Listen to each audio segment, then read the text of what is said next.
Em abril de 1999, o médico americano Christopher Kerr presenciou um episódio que mudaria toda a sua trajetória profissional. Uma de suas pacientes, uma mulher de 70 anos chamada Mary, estava aproximando de sua morte. Perto de seus 4 filhos adultos, ela simplesmente começou a conversar com uma pessoa que não estava em seu leito de morte. E é sobre isso o vídeo de hoje. Ela simplesmente estava embalando um bebê que ninguém enxergava. Bora pro vídeo.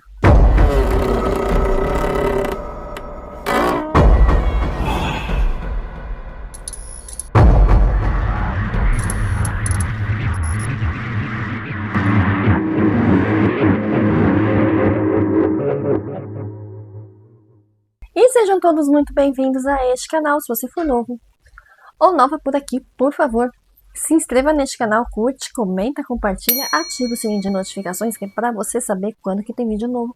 O meu nome é Maria Cláudia e este é o canal Depois dos 30, a gente se vira. E eu sempre ouvi falar de pessoas que conversavam com pessoas que já se foram um pouco antes de partir. Você já ouviu falar nessa história?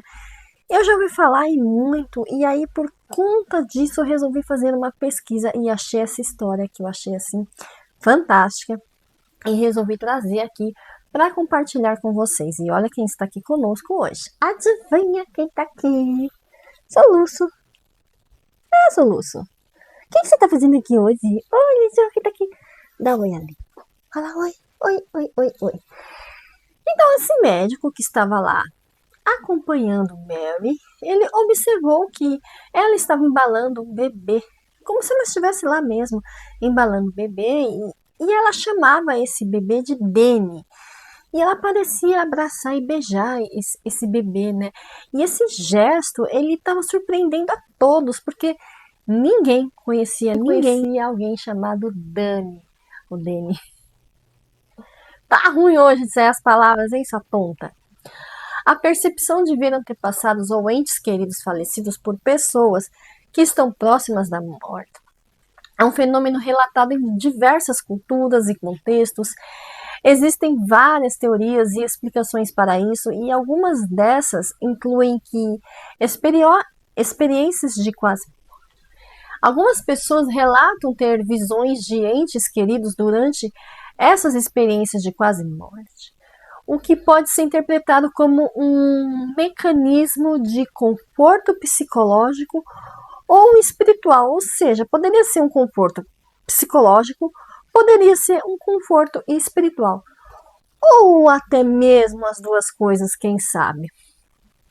A neurociência, estudos neurocientíficos sugerem que durante a pode haver aumento das ondas cerebrais, conhecida como oscilações gamas, que estão associadas a sonhos e recuperação de memória. Isso poderia explicar porque algumas pessoas têm a sensação de que suas vidas estão passando diante dos seus olhos, incluindo memória de seus entes queridos. Aspectos psicológicos e espirituais, para muitos, essas visões são intensas e parecem reais, trazendo significados profundos, uma sensação de paz. Elas podem refletir a necessidade emocional e espiritual de reconciliação com a vida vivida e a diminuição do medo de partir, né, de ir dessa para melhor. Também podem ser alucinações ou confusão. Do ponto de vista médico, algumas dessas experiências podem ser classificadas como alucinações, especialmente se o indivíduo estiver medicado ou em um estado mental alterado, né? E em muitas culturas, sim, acredita-se que há uma comunicação espiritual. Há também essa interpretação que vem dessas experiências como uma forma de comunicação espiritual, uma visitação por parte daqueles que já se foram. Como vimos, em abril de 1999, o médico americano Christopher Kerr presenciou então um episódio que mudou a sua trajetória profissional, porque uma de suas pacientes, essa paciente de 70 anos, chamada Mary, estava cada vez mais próxima do seu dia de falecimento, e mesmo ali cercada dos seus filhos, ela continuava balançando os seus braços. Ela movia os seus braços como se tivesse com um bebê. E era um bebê que só ela enxergava. E ela chamava esse bebê de Danny. E ela beijava e abraçava esse bebê, né? Então ela ninava esse bebê. Ninar o seu livro. E esse gesto estava surpreendendo a todos. Todos ficavam assim, quem é Danny, né? Até então, os filhos dela não conheciam nenhum Danny. No dia seguinte, porém, Eita, a gente chuta o negócio sacode tudo. No dia seguinte, a irmã dela, né, chegou até o hospital e contou que muitas décadas antes, né, ela havia perdido o seu primeiro filho. O primeiro filho dela nasceu sem vida. E a dor da perda dela foi muito grande, né? Ela passou o resto da sua vida sem falar sobre esse bebê. Então, assim, ela teve o primeiro filho dela nasceu sem vida, recebeu esse nome de Danny e ela simplesmente nunca mais falou sobre isso. Não falou sobre ele aos outros irmãos dele. Enfim, ela quis seguir a vida dela adiante sem tocar nesse assunto. Simplesmente quis seguir. Talvez foi a forma que ela encontrou de lidar com essa dor, né? É uma dor que cada pessoa sabe como lidar, né? E aí Kerr, né, o Dr. Kerr, ele contou essa história diversas vezes, em diversas entrevistas, palestras, né, durante a sua carreira, de uma forma convencional, com residência em medicina interna, ele tem especialização em cardiologia, doutorado em neurobiologia. E ele acabou decidindo de mudar o rumo de sua trajetória, e aí ele começou a se dedicar a estudar as experiências de pacientes terminais, né? E 25 anos depois do que acontecia com Mary, o Dr. Kerr é considerado uma das principais autoridades no mundo de estudo de experiências de final de vida, como são chamadas visões e sonhos comuns em pacientes terminais. Segundo ele, essas experiências costumam começar semanas antes da morte e aumentam com frequência à medida que o fim se aproxima. Ele diz que presenciou pessoas revivendo momentos marcantes da vida, enxergando e conversando com mães, pais, filhos e até animais de estimação mortos vários anos antes. Será que eu vou ver a Pietra? Gente, a Pietra foi uma gatinha muito especial que eu tive. Gente, a Pietra é uma gata tão especial que eu não pretendo mais ter filhos. Mas se eu um dia tivesse, eu ia querer que fosse menina só para pôr o nome de Pietra. Um dia eu conto a história de Pietra. Bom, para os pacientes, as visões parecem reais, intensas, com significados profundos e comumente trazem sensações de paz, né? Esses relacionamentos, né, muitas vezes regressam de formas muito significativas e reconfortantes que validam que a vida que foi vivida valeu a pena. E elas acabam diminuindo o medo de partir, né? Então é como se viesse a confortar a pessoa que está partindo, né? Para que ela não tivesse medo de ir. Kerr também ressalta que esses pacientes não estão confusos ou com pensamentos incoerentes, que enquanto a sua saúde física declina, elas estão emocionalmente e espiritualmente presentes. Então, assim, a mente delas estão bem, né? No entanto, muitos médicos descartam o fenômeno como alucinação ou fruto de confusão e querem evidências. Em busca dessas evidências, Kerr começou em 2010 um estudo pioneiro nos Estados Unidos. Porque até então a maioria desses relatos, dessas experiências, vinham de terceiros. Mas o médico lançou uma pesquisa formal com abordagem científica, na qual os próprios pacientes são entrevistados e há triagem para garantir que eles não estão confusos. Sua pesquisa se concentra na frequência com que essas experiências de final de vida ocorrem. Quantos dias antes, quantas semanas antes do falecimento, os principais temas, o que os pacientes sentem, o impacto disso nas famílias, entre outros pontos. Os resultados já foram publicados em diversos artigos científicos. O médico ele ainda não encontrou uma resposta definitiva para explicar essas experiências.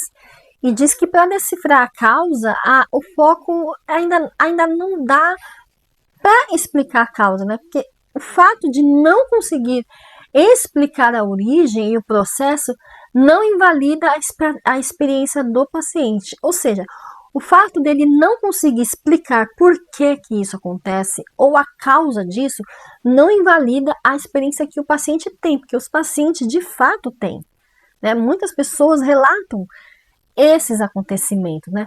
E segundo Kerr, ainda existe um contraste com essas experiências, são valorizadas pelos pacientes e suas famílias, mas não pelos médicos de maneira geral. Kerr é CEO do Hospital Ops e Palliative Care, organização que oferece cuidados paliativos na cidade de Buffalo, em Nova York. Em 2020, ele lançou o livro A Morte é Apenas um Sonho, encontrando esperança e sentido no fim da vida, em tradução livre, traduzido em 10 línguas, mas ainda sem edição em português. A visão de entes queridos falecidos são comumente relatados por pacientes terminais, mas também podem ocorrer em outros momentos da vida, especialmente durante experiências de quase morte ou situação de grande estresse emocional ou físico. Segundo os estudos do próprio médico, né, o Christopher Kerr, essas experiências podem mesmo acontecer algumas semanas antes do falecimento e aumentam a frequência à medida que o fim se aproxima. Cerca de 88% dos pacientes terminais relatam ao menos uma dessas visões quando estavam prestes a partir. No entanto, experiências semelhantes também foram documentadas em pessoas que não estão em estado terminal. Quem seriam essas pessoas que não estão em estado terminal? São pessoas que elas passam por situações de risco de vida, né? Como acidentes graves ou doenças agudas. Então imagina aqui uma pessoa assim mais jovem tenha passado por uma situação muito grave, um acidente muito grave, talvez ela receba a visita de um ente que falecido, não sei, pode acontecer. Essas visões são interpretadas de várias maneiras, né? Depende muito das crenças de cada indivíduo, do contexto cultural, sabe? De várias coisas, né? Só que algumas pessoas podem vê-las como parte de um processo espiritual ou transcendental.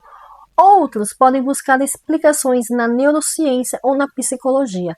Independentemente da situação, da interpretação, essas experiências são frequentemente descritas como profundamente significativas e reconfortantes para aqueles que a vivenciam. Os profissionais de saúde lidam com as experiências de visões de pacientes terminais de várias maneiras, buscando sempre oferecer o melhor suporte, né? Aqui eles têm que ter assim, um certo respeito, porque os médicos no geral, assim, comumente eles costumam ignorar, né? Muitos deles até acreditam que seja uma alucinação ou que esteja chamando atenção, mas geralmente outros profissionais de saúde, principalmente enfermeiros, eles costumam ficar mais atentos disso, né? E é preciso até mesmo assim cuidados paliativos, porque a equipe de saúde tem que se concentrar em proporcionar o conforto, qualidade de vida ao paciente terminal, né? Que inclui, né, o manejo de sintomas físicos, emocionais, espirituais, né? É importante também ter uma comunicação sensível, né? Profissionais que são treinados para se comunicar de uma maneira mais sensível, respeitosa, reconhecendo a importância dessas experiências, porque imagina um paciente que está com essas experiências e o profissional vai lá e desdenha enfim, é importante respeitar as crenças, né? Porque cada indivíduo vai reagir a essa experiência de uma forma conforme as suas crenças, né? E os familiares também, porque os familiares, assim, cada familiar vai reagir de um jeito. O familiar vai lá para visitar e, de repente, tá a pessoa falando com o avô, com o bisavô, que já se foi há muito tempo. E às vezes o familiar também não está preparado para ver aquela situação e talvez fique até mais angustiado. Então, assim, toda a equipe precisa estar treinada também, preparada. Então, são N milhões de situações que podem acontecer. Além de tudo isso, o Dr. Bruce Grayson, da Universidade de Virgínia, publicou um relatório em 2010 intitulando Visão dos Mortos, sem saber sobre sua morte, que foi apresentado à American Anthropology Association. Esse relatório é considerado uma das evidências mais convincentes de que a consciência pode sobreviver à morte. O Dr. Bruce Greyson é um psiquiatra e professor emérito da Universidade da Virgínia, conhecido por suas pesquisas sobre experiência de quase-morte. Experiência de quase-morte, a sigla é EQM. Ele tem dedicado 5 décadas ao estudo das EQM, que é um dos principais especialistas do campo. Em seu relatório de 2010, Sem Saber sobre Sua Morte, publicado pela American Anthropology Association, Greyson explora casos em que as pessoas relataram ter visões de seus entes falecidos. No relatório, Greyson apresenta uma seleção de casos que vão além da intuição ou do palpite, sugerindo que essas visões podem ser mais do que simples alucinações. Ele investiga a possibilidade de que a consciência possa continuar após a morte com base nos relatos de que as pessoas tiveram essas experiências.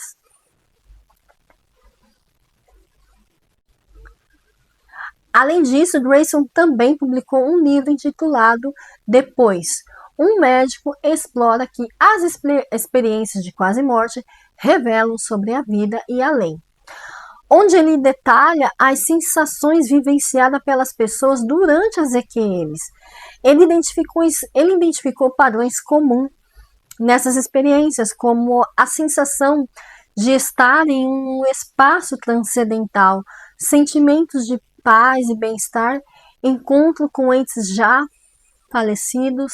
E as pesquisas de Greyson são importantes porque desafiam a compreensão da tradicional da consciência da morte e podem ter implicações significativas para os cuidados paliativos e apoio psicológico e espiritual no final da vida.